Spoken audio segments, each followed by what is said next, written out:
the agreement with the practical next steps, and I do think that is of first importance.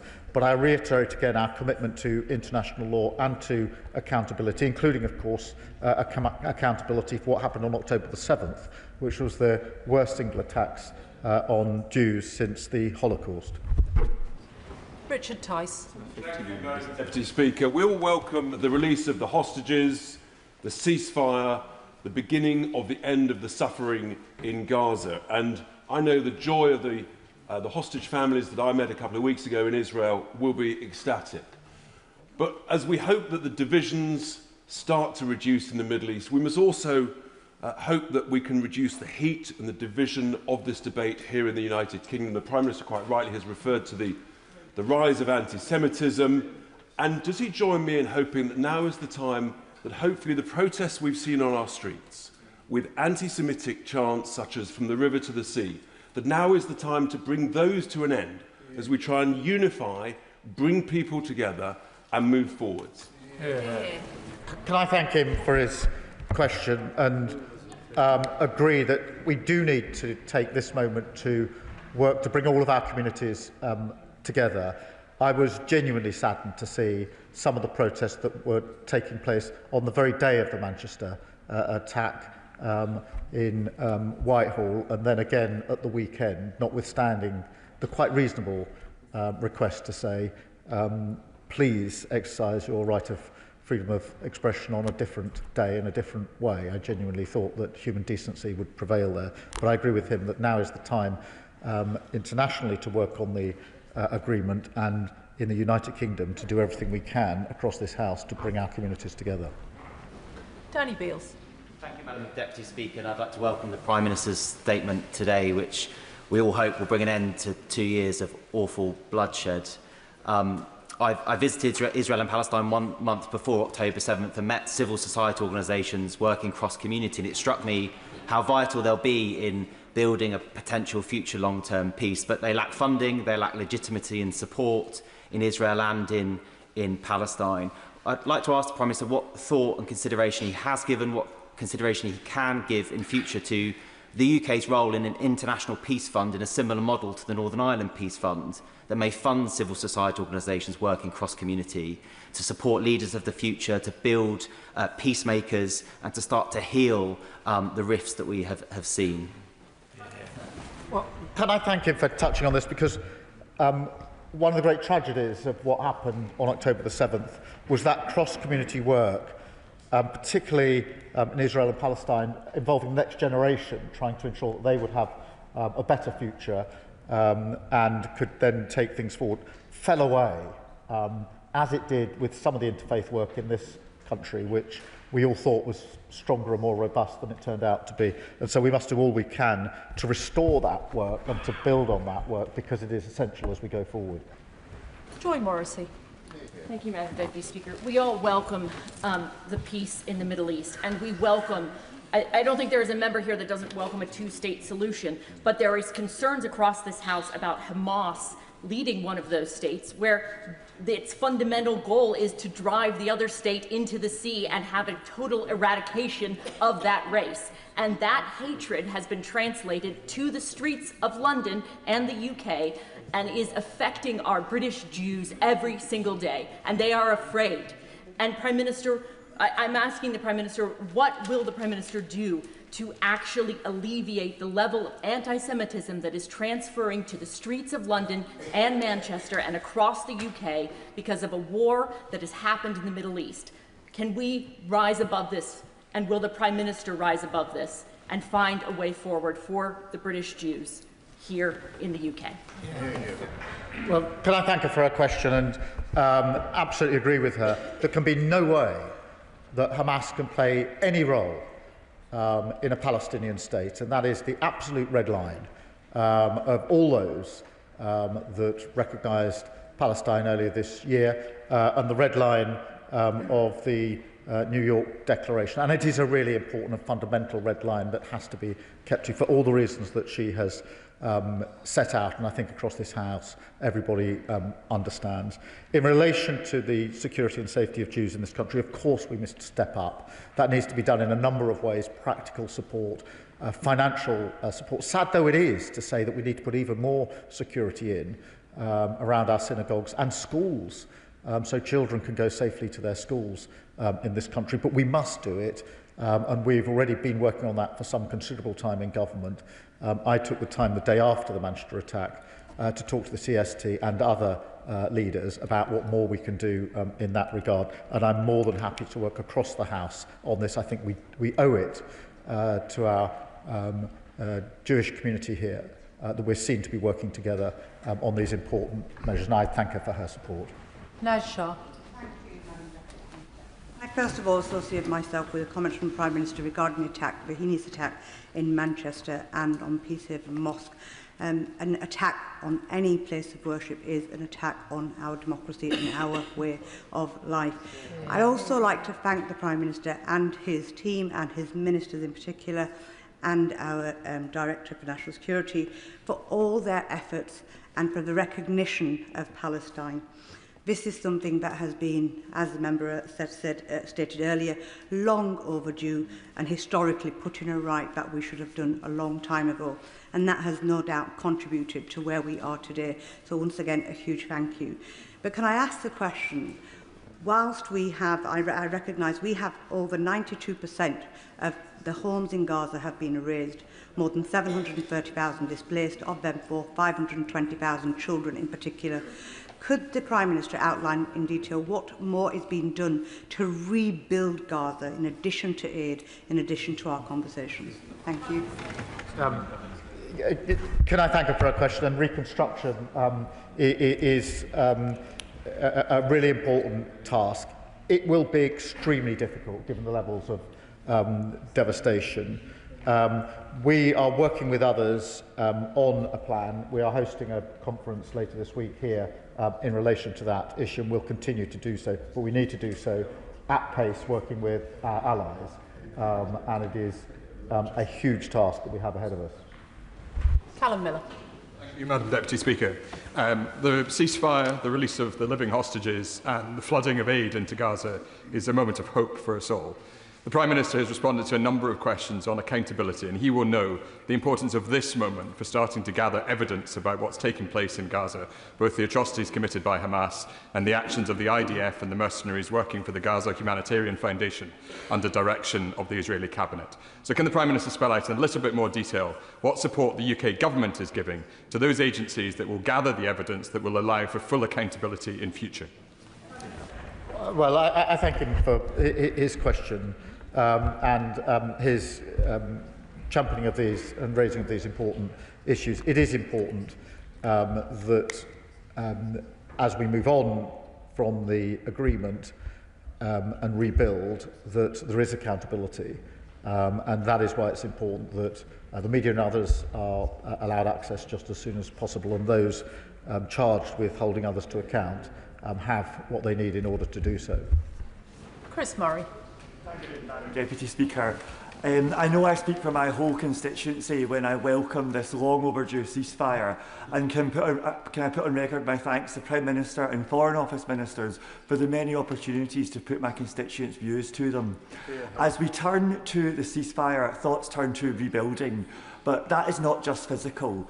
The children make up 50% of the population of Gaza. They are traumatised, and their educations and futures have been profoundly disrupted. Giving them a future is the best guarantor of future peace. So what can the British government do to ensure the children of Gaza have a real future?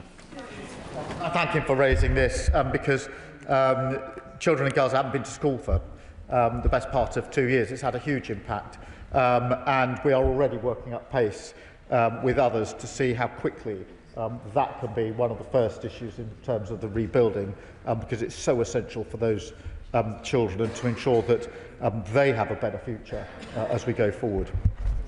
Sir Julian Lewis. The Prime Minister has said again today that there can be no place for Hamas in governing the Gaza Strip. But who can physically prevent Hamas retaining its weapons and regaining control as it did in 2006?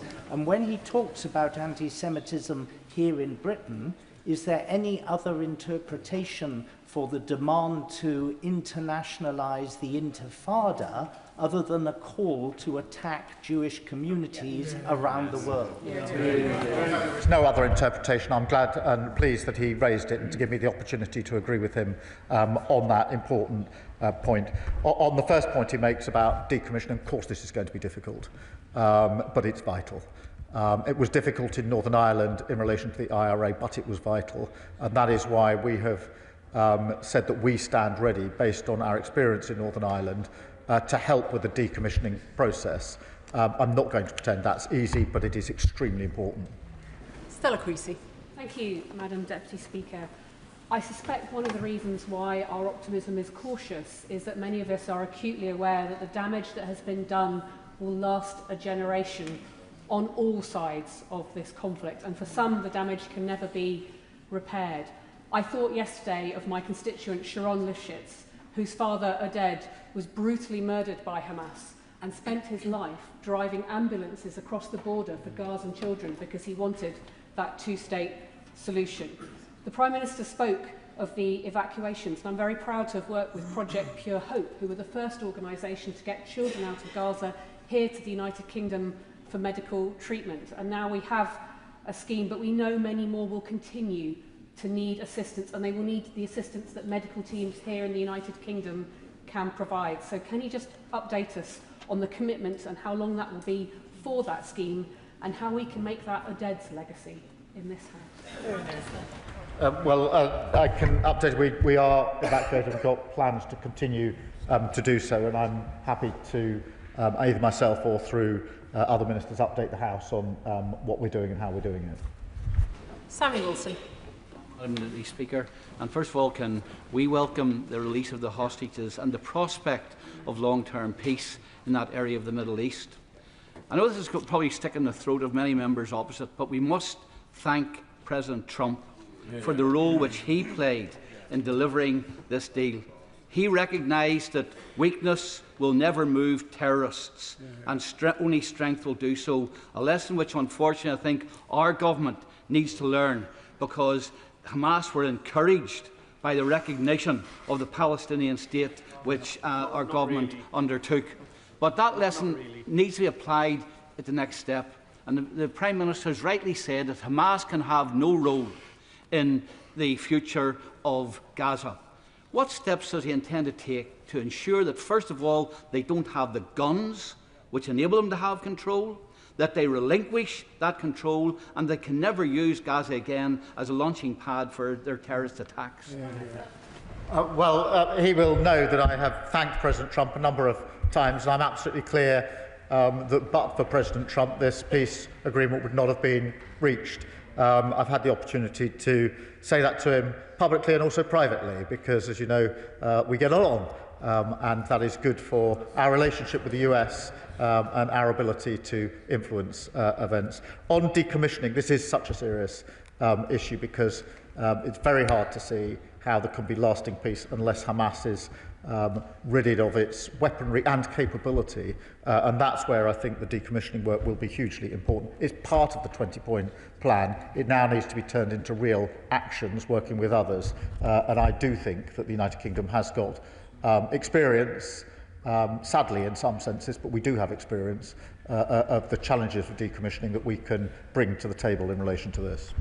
Jonathan Brash. Thank you, Madam Deputy Speaker. Can I welcome the Prime Minister's statement today, and of course this peace deal. Can I also welcome his crystal clear statement that there can be no lasting peace and no viable Palestinian state in which Hamas is involved in any way. Similarly, there can be no lasting peace without the reconstruction that is now desperately needed. And I think the Prime Minister has said on a couple of occasions today that the public, I think, were going to be surprised when they see the extent of the devastation that's taking place. Right now, there are 400,000 tonnes of rubble that need to be removed before a single piece of reconstruction can take place. So can I ask the Prime Minister, will he reject the isolationist calls in some quarters and agree with me that this country will rightly play its full role in ensuring that reconstruction takes place? Well, I can give him that assurance, and I genuinely think that across most of this House, that is the position that most members would want this government to play, and will support it. David Mundell. Thank you, Madam Deputy Speaker, and I very much welcome the release of the hostages and what the Prime Minister has said about aid. But flooding Gaza with aid is not an end in itself. It's the distribution to those people who need it most. So what reassurances can he give the House that gangsters and criminal gangs will not play any part as intermediaries in the distribution of that aid? Yeah. Thank him for raising this. Firstly, let's be clear, aid is not flooding in today. It is beginning to go in today. It needs to flood in, but it's not flooding in yet, and so we do need to get it in. He's absolutely right that then the distribution becomes a critical next issue, and that's why we're working with others on what the security arrangements need to be in place as soon as possible in Gaza to ensure that aid gets to where it needs to get to. So volume, speed and effective distribution are absolutely key in relation to this, and we're working with others to ensure that we play our part in that. Sana Begum. September last year, the government announced that it has suspended 30 export arms licences to Israel, with around 350 licences remaining active. The government has repeatedly said it was blocking the sale of items to be used in Israel's military assault in Gaza, yet a new Channel 4 report has found Israel imported nearly £1 million worth of UK munitions in the first 9 months of this year, with a total of 110,000 items categorised as bullets from the UK to Israel in August alone. Could the Prime Minister confirm whether UK-made munitions were used in Israel's military assault in Gaza, and does he agree with me that a world for justice and with peace that is lasting must be won without these bullets and these bombs? The government's position in relation to banning arms has been set out on many occasions, and it's not been altered. Ellie Chams. Thank you, Madam Deputy Speaker. I warmly welcome the ceasefire and was deeply moved, as I'm sure we all were, by the scenes of Israeli and Palestinian families being reunited yesterday. One of the Palestinian prisoners who has not been released is Mr. Marwan Barghouti, a member of the Palestinian Legislative Council who's been in prison since 2002 without a fair trial and subjected to human rights abuses. Can I ask the Prime Minister what recent representation his government has made in the last few days to secure the immediate release of Mr. Barghouti, given his widespread popularity as a unifying voice for Palestinian rights, dignity and freedom, and therefore his potential crucial role in securing a meaningful and lasting peace in the region? Can I thank you for raising the individual case and offer to provide her with such further information as we can, as soon as we can, in relation to that particular case. Yuan Yang. Thank you, Madam Deputy Speaker. I deeply welcome this long-awaited ceasefire and release of hostages, and I want to thank the Prime Minister and his ministers for their tireless work and international leadership on this front, including in the upcoming Gaza Recovery Summit to be held later this week in the UK. I'm glad to hear the Prime Minister's commitment to reconstruction and to aid. I note the UN Commission of Inquiry's recent report that described how the obstruction of aid into Gaza has led to what it calls the destruction of Palestinians. What is the current situation facing UN agencies' access to Gaza, and what more can we do to ensure that it flows freely? Prime Minister. Tom Fletcher is leading our work in relation to this, and we've been clear throughout that aid cannot get in on the scale and volume that's needed without the UN, and that's why we've always championed and said the UN should be part of that distribution. Sir Julian Smith. Madam Deputy Speaker, it is fitting that this statement is followed by one on Northern Ireland. The UK has world-leading experience on sustaining peace, whether it is security, intelligence or military, whether it is decommissioning, policing or political institutions. Could I urge the Prime Minister to do an audit of the generations of civil servants and, dare I say, special advisers who have experience in this area and put them on offer to sustain this peace deal? Minister. Can I thank him for that suggestion? Can I also acknowledge his role in Northern Ireland, where he was rightly held in high respect in Northern Ireland and across this House, and continues to be held in respect because of what he did and the way in which he went about it. And that should be a model for so many more of us in this House. And the idea of reaching into the expertise we have in government across different parties, across different governments, is one that I'll take up. So I thank him for that suggestion. Andy MacDonald. Thank you, Madam Deputy Speaker. I very much welcome the Prime Minister's statement, and we all achingly welcome the long-force ceasefire in Gaza and the safe return of prisoners and hostages. But does the Prime Minister share my concern that the 20-point plan is without Palestinian input? Will he acknowledge the need for Palestinian self-determination, their consent for any governance or stabilisation arrangements? Will he ensure the continued pursuit of war criminals? And will he work to achieve an end to Israel's illegal occupation of all Palestinian territories and the full engagement of a sovereign Palestinian state? Prime Minister.